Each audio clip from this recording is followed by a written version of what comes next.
A Giants podcast for Giants fans by Giants fans. It's Shaun Morash. Down the sideline, into the end zone. Touchdown, Giants! From the offseason to the wins and the losses, it's time to take one Giant step with your host, Shaun Morash. Ho, ho, ho, ho, ho. Ho, ho, ho, ho, ho. Merry one Giant step, miss. Welcome in to a Week 16 preview version. Shaun Morash, along with Bryce Gelman here, free on the Audacy app. Everywhere podcasts are available. Ho, ho, ho, ho, ho. I'm doing my best Santa Claus here, Shawnee Claus here. Giants, Eagles, Christmas Day, the game that we all circled back in April when the schedule came out, and had a couple reactions. Number one, are we freaking kidding me putting the Giants on Christmas Day? Number two, are we freaking kidding me putting the Giants versus the Eagles on Christmas Day? Number three, are you freaking kidding me? The Giants have to play the Eagles 2 of their final 3 games. And number 4, are you freaking kidding me? Maybe the Giants will be playing for the division that day. Number 4 is out. Here we are, Giants, Eagles, Christmas Day, 4:30 Eastern on Fox. And look, it's not what we wanted. It's not what maybe the NFL wanted, especially after the Giants lost to the Saints. It would have had juice had they beaten them, but it's here nonetheless. And a game that, look, I'll get into this in a second. However, you have to find out to watch this. The younger folk won't have as hard a problem as maybe some of the older people, kids. But put the foot down. You're wearing the old pants, as they say. And that's the end of it. And I will hide behind the "this is my job and I have to work" flag. And all of you need to find a flag, too, to hide under. Bryce, how you doing, buddy? I'm doing well. Last week was just so dejecting. Yeah. I think after what we went through the last 3 weeks before that, the wins and the false hope, as we now know it was. I'm fine. I mean, other than the fact that my center just went down for the year, and my basketball team had to apply for a disabled veteran exception. Mitchell Robinson toast. God, that's like the worst piece of sports news I've gotten in years. I gotta say, years. Think about it. He's the most impactful player for the Knicks. Like if you take anyone out, like him not being in the starting lineup, and you have no depth. So much. I mean, Hartenstein. Thank the Lord that we have Isaiah Hartenstein. Without him, we'd have to go out, use up a lot of assets, use up all these draft picks that we've stockpiled to get an actual center. But we have Hartenstein. But Taj Gibson literally can't run up and down the floor for more than 13 minutes without asking to come out. Right. So we're kind of screwed. Can I tell you something? You weren't making an NBA Finals with or without Mitchell Robinson. Your team, we just beat your team by 19. So great. I thought Knicks fans didn't care. And by the way, that last minute of Bryce and I, that's your fault, New York Giants. That's your fault. Because we should be able to put a Mitchell Robinson injury on the back burner and not have to trash talk Knicks Nets like it's life or death. That's on you. That the season now is effectively over. And I don't want to hear if they win out, they still are alive. Sure, they are. They're still alive for the number 2 pick as well. I want to start with this before we get into Tommy DeVito and last week and everything. Just overarching an Eagle thought. Because the Eagles lose on Monday night. Julian Love suddenly decides he's awesome versus Philly. Leonard Williams decides he's awesome versus Philly. And I happen to like both of those guys as Giants, but, we never got those premier performances versus the Eagles. The Giants seemingly, what have they won? Like 3 of their last 13 versus whatever the stat ended up being. I had it early this morning and I've lost it. 3 straight losses for Philly. And I think some might look at that and go, oh boy, well, now the Giants are ripe to get their ass kicked because Philly has to get right. And I totally understand that. And probably common sense me would lean that way. And by the way, I could totally see it happening. Here's the truth, though. Whatever has happened this year, and it all went wrong after that first drive in the blocked field goal versus Dallas in week 1. We entered a season off of a playoff year where the Giants got blown out by Philly basically 3 times. I mean, I know nobody played that second game, but then they had the playoff game. And the thought process was, whatever happens, maybe the Giants only win 9 games again, something like that. Start to close the gap between Philly and Dallas. And they couldn't do it versus Dallas. In fact, they went backwards and they got blown out twice. And yes, injuries are very much a part of the game. Philly dealing with some of them now. I don't know what week 18 is going to look like in terms of who the Eagles are playing, what they're playing for, and having that shot to kind of prove yourself. This is a national television game. Granted, I get it. It's with your third string quarterback, but we all like DeVito. Granted, I know Dexter Lawrence is still banged up and all of that. And I probably, to a man, if you look at where they're drafting right now, number 6 overall, you figure if they lose out, maybe that gets them back into the 4 spot, something like that. Yeah, we could go back into the tank talk and what's best for the team and all of that. However, if you're Brian Daboll, and I'm a Giant fan watching the Daboll Giants, I've seen enough bad teams or teams compete hard with the Eagles, and a couple of them now beat them, such as the Seahawks last week, or come close, such as the Commanders have done twice and seemingly do.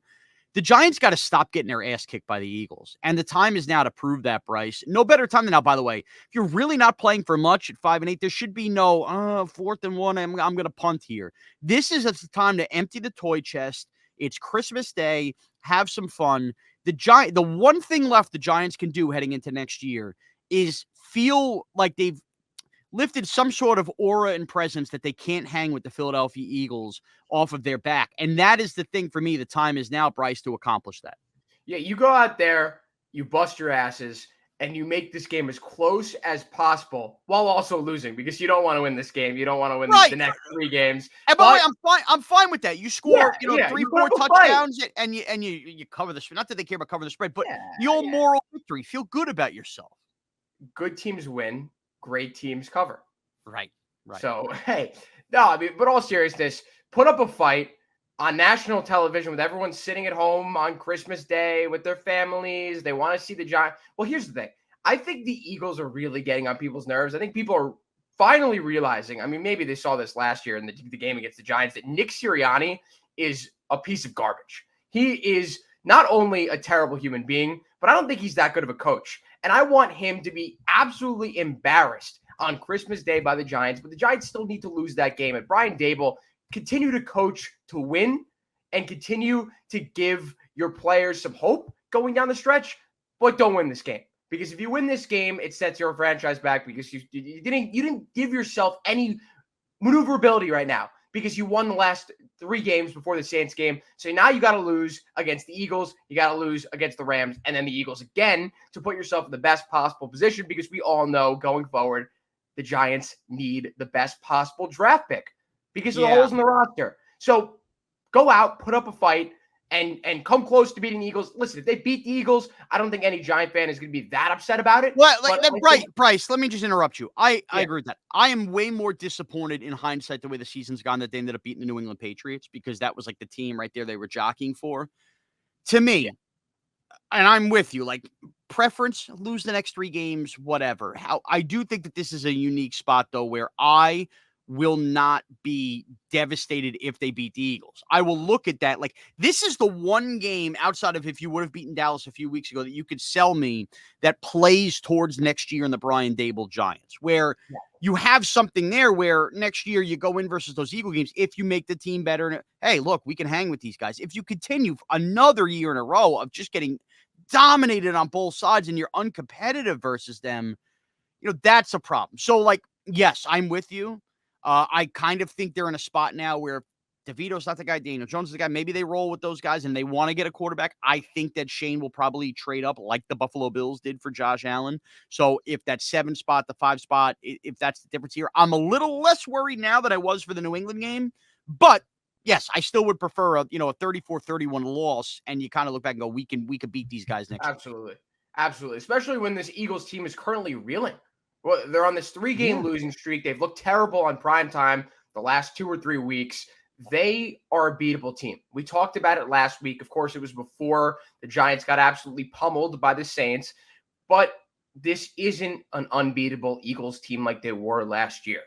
They are now in a position where they need to win because they're trying to get that number 1 seed. It's not looking good, but they are going to be, listen, every team in every game is going to be trying as hard as possible to win, but this is a must-win game for the Eagles, and they're still beatable. So this could be a win-win for the Giants. You beat them, you ruin their home field advantage hopes in the playoffs, and then you give fans and yourselves a reason to look to next year because you could actually beat the team that has destroyed you in recent years.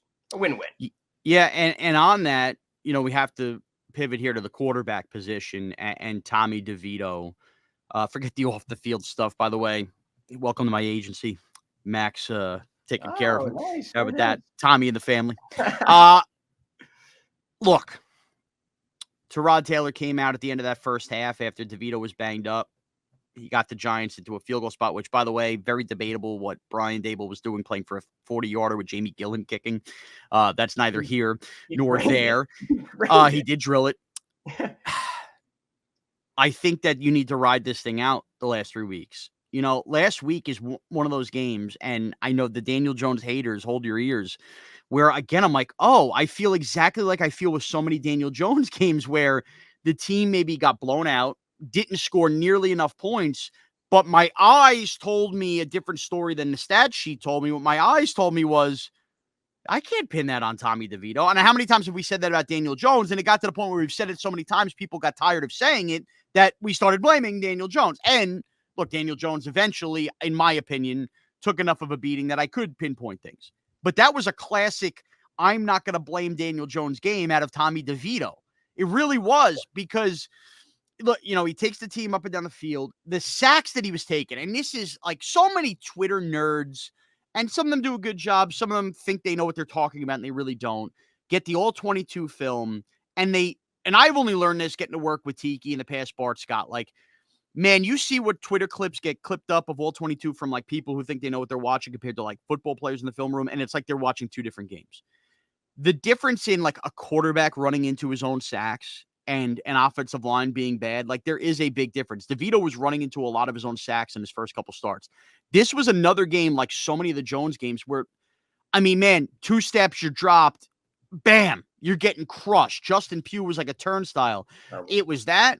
It was, I mean, how many penalties did they take on either first or second down that just took them off schedule, as the experts like to say? And they weren't necessarily on DeVito. They were holding penalties, full starts by the O-line. Stuff, by the way, that I was worried about last week with the sound in New Orleans that just put him in a spot where it was going to be unmanageable. And, oh, by the way, no running lanes whatsoever for Saquon. Great job of the Saint defense. When I add all of those things up, Tommy DeVito, as much as we love the story, is still a undrafted rookie quarterback that is learning so many of these things, that needs a lot of the things to go well. It's going to be hard for him to overcome certain moments like this. I really thought there were parts of this game where I'm looking around, I'm like, we're not getting bad quarterback play. The quarterback's got no chance to succeed today. It's the same old story. You kind of hit the nail on the head right here, because when I was watching this game, I was like, all right, I'm looking for any excuse to call out Tommy DeVito and say, okay, it's time to tank because the Giants were down. But in reality, what do you expect him to do? As you said, he's an undrafted quarterback, a guy who was the third stringer. No one expected him to get any time this entire year. He's played out of his mind. And then, as I said last week, he was going to face his toughest test, and the Saints showed up.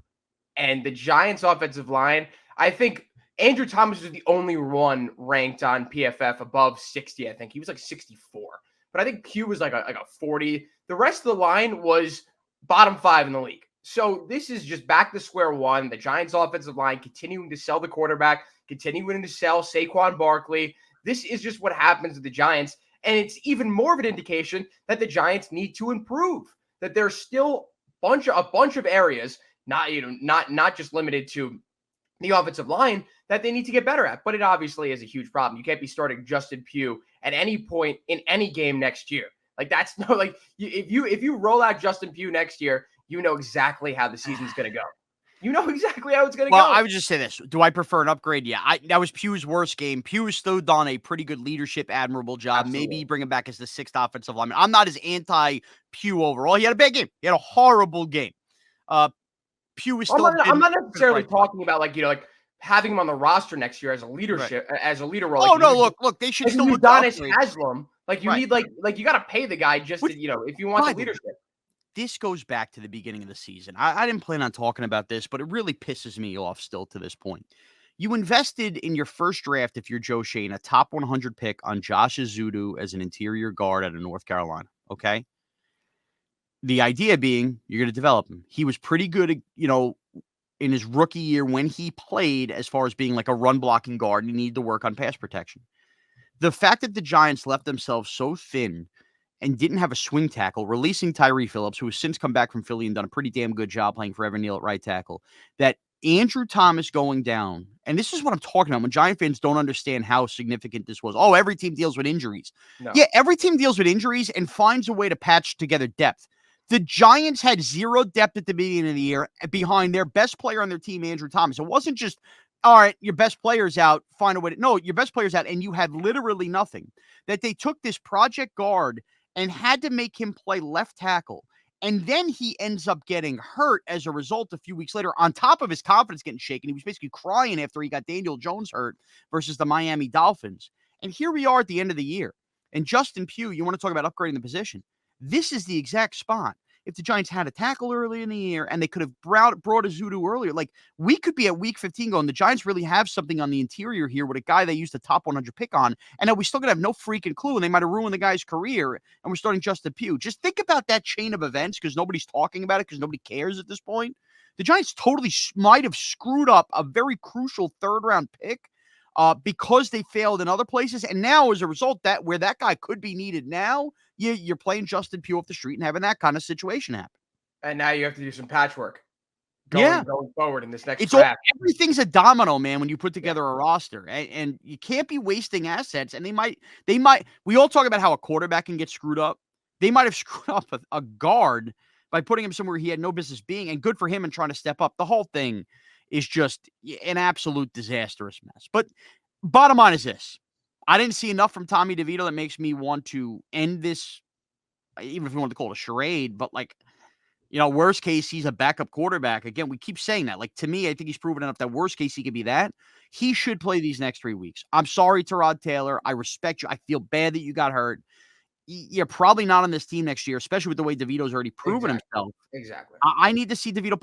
You can't just keep playing DeVito off the good times. Let him rebound off the bad times. And I'm anxious to see. Look, if he gets to the point Monday where he's completely unplayable and you can't complete a pass and it really is his fault and you want to sit him down for Tyrod, fine, whatever. He's not a type of rookie where you sit him down and you can't bring him back again either, where you do that with a first round pick. Fine. But to me, Tommy Cutlett's got to stick with. The only instance, let me say this. The only instance you would play Tyrod Taylor is because you are really trying to win. And not to say that Tommy DeVito has been better and hasn't played extremely well over the past 5 weeks, but there's a reason why they decided to say that they wanted to stick with Tommy the rest of the year, even if Tyrod came back and then he came back and then they stuck with him. Because one, as you said, Tyrod's not going to be on the team next year, and you want to develop a guy who could potentially be your backup quarterback. And two, they're really not trying to win. Like, if you really were trying to win, you'd go with the guy who's been a veteran in the NFL. I would argue this. I think that if you looked at enough of the tape, like, there's not that crazy a drop off between the two. Even if Tyrod Taylor's better, it's not like you're like, oh my God, this guy's unbelievably better compared to what he's given. Also, the business side of this, let's be real. You have 2 home games left for a dead team. You ain't showing up to watch Tyrod Taylor in the offense. Tommy DeVito's like the one thing where the crowd still would get juiced up for, the tailgate, the Scoongeal, the whole thing. All right. With that, let's pivot. It's fantasy versus reality, a little Christmas edition, and a game pick. I'll start. I like starting. I feel like I'm a good leadoff hitter. I feel like you're a good closer, Bryce. That's the way it goes. A fantasy play in this game, I think you're going to get a rebound effort from Saquon Barkley. I do. He was completely swallowed up. Philadelphia's defensive line right now has been iffy, even though they were great earlier in the year.